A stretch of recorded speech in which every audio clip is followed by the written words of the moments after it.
అందరికీ నమస్కారం. నేను నారాయణ కేడేసే విద్యాచరణ్ రెడ్డి. ఈ ఎండాకాలం, వేసవికాలం దృష్ట్యా కొన్ని జాగ్రత్తల కోసం ఈ వీడియో తయారు చేయడం జరుగుతుంది. ఇప్పుడే ఎగ్జామ్స్ పూర్తి అవడం వల్ల ఇంటర్, 10th విద్యార్థులందరూ కూడా సెలవులు దొరికిన ఉత్సాహంతో చాలామంది ఈ వేసవి కాలంలో ఈత కొట్టాలనే సరదాతోని చెరువులు, బావిల దగ్గరికి వెళ్తుంటారు. కాబట్టి తల్లిదండ్రులు అటువంటి చర్యలకు పోకుండా వాళ్ళని కాపాడాలి. ఈత రాని కొంతమంది పిల్లలు వెళ్ళి చెరువులో, బావిలో పడడం వల్ల వాళ్ళు అకాలంగా చనిపోతున్నారు. మనం గత సంవత్సరం, అంతకుముందు చూసాం చాలా చోట్ల ఈ విధంగా విషాదం జరుగుతున్నాయి. ఖచ్చితంగా పిల్లలను కాపాడుకునే బాధ్యత తల్లిదండ్రులది. వాళ్ళు ఎక్కడ కూడా బయటకు పంపించకుండా చూసుకోవాలి. రెండో విషయం, ఇప్పుడు ఐపీఎల్ సీజన్ కూడా నడుస్తుంది.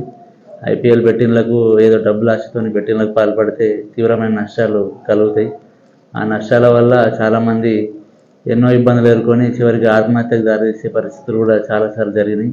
మనం ఎట్టి పరిస్థితుల్లో కూడా ఈ బెట్టింగ్ను ఎవరు కూడా పాల్పడద్దు. వేరే వాళ్ళు ఎవరైనా బెట్టింగ్ ఆడుతుంటే కూడా మీరు వాళ్ళని మాన్పించే విధంగా ప్రయత్నం చేయాలి. ఎవరైనా బెట్టింగ్ ఆడుతున్నట్టు సమాచారం ఉంటే పోలీసులకు చేరవేస్తే దాన్ని పట్టుకొని కేసులు నమోదు చేసి అరికట్టడం జరుగుతుంది. ఇంకో మూడో విషయం, ఇప్పుడు సెలవులు ఉండడం వలన ఎండాకాలంలో చాలామంది పట్టణాల నుంచి గ్రామాలకు వెళ్తుంటారు. వాళ్ళు వాళ్ళ ఇళ్ళకు తాళాలు వేసుకొని వెళ్ళేటప్పుడు ఏదైనా విలువైన వస్తువులు ఉంటే వారితో పాటు తీసుకెళ్ళాలి. లేదంటే బ్యాంకులో కానీ భద్రపరచుకోవాలి. లేకపోతే కనీసం వాళ్ళ ఉండే ఇంటి దగ్గర సీసీ కెమెరాను ఏర్పాటు చేసుకొని దాన్ని భద్రంగా చూసుకునే బాధ్యత కూడా వాళ్ళ మీద ఉంటుంది. ఇట్లా కాకుండా వాళ్ళు నిర్లక్ష్యంగా వ్యవహరిస్తే దొంగతనాలు జరిగి సామాన్లు పోగొట్టుకునే అవకాశం ఉంటుంది.